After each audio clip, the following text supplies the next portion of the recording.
पहले अपने इंटरव्यू के बाद चर्चे में आई कंगना रनावत फिर एक बार जो है मुश्किलों में घिर गई हैं। इस बार जो है मुंबई की बांद्रा कोर्ट ने उनके खिलाफ जो आदित्य पंचोली के ज़रिए डिफामेशन केस फाइल किया गया था, उस मामले में बांद्रा कोर्ट ने जो जांच का हुक्म जारी किया था, उस मामले में वर्सोवा पुलिस थाने को ये जांच सौंपी गई थी।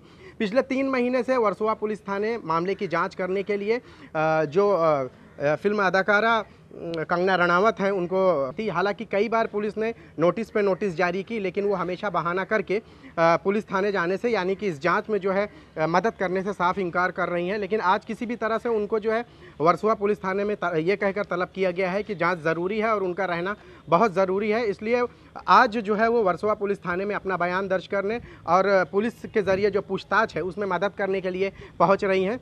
आदित्य पंचोली ने इस मामले को लेकर ओशिवारा पुलिस थाने और वर्सोवा पुलिस थाने, इन दोनों पुलिस थानों से ये जवाब तलब किया कि अगर मेरे खिलाफ किसी भी तरह का कोई जो एफआईआर है या नॉन कॉग्निजेबल ऑफेंस रजिस्टर हुआ है तो अब तक मुझे इस बात का पता क्यों नहीं चला।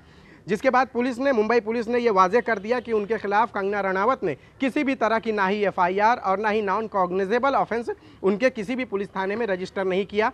ये जवाब है जो पुलिस थाने से मुंबई पुलिस ने जो है आदित्य पंचोली को जारी किया है। उसमें उन्होंने साफ साफ लिखा है कि जिस पुलिस थाने का जिक्र कंगना रनावत ने अपने इंटरव्यू में किया था उसमें उनके खिलाफ किसी भी तरह के कोई भी शिकायत दर्ज नहीं हुई। इसका मतलब साफ होता है कि कंगना रनावत ने जो इंटरव्यू दिया था और मुंबई पुलिस की जो ये रिपोर्ट है, इस रिपोर्ट के बाद या जो जानकारी है इसके बाद साफ हो गया है कि कंगना ने झूठ बोला था कि उन्होंने किसी भी पुलिस थाने में आदित्य के खिलाफ मामला दर्ज कराया था। इसी बात की संजीदगी को देखते हुए बांद्रा कोर्ट ने इस मामले में जाँच का हुक्म जारी किया है और जल्द ही इस मामले में पुलिस कंगना रनावत से पूछताछ करके अपनी रिपोर्ट बांद्रा कोर्ट में पेश करेगी।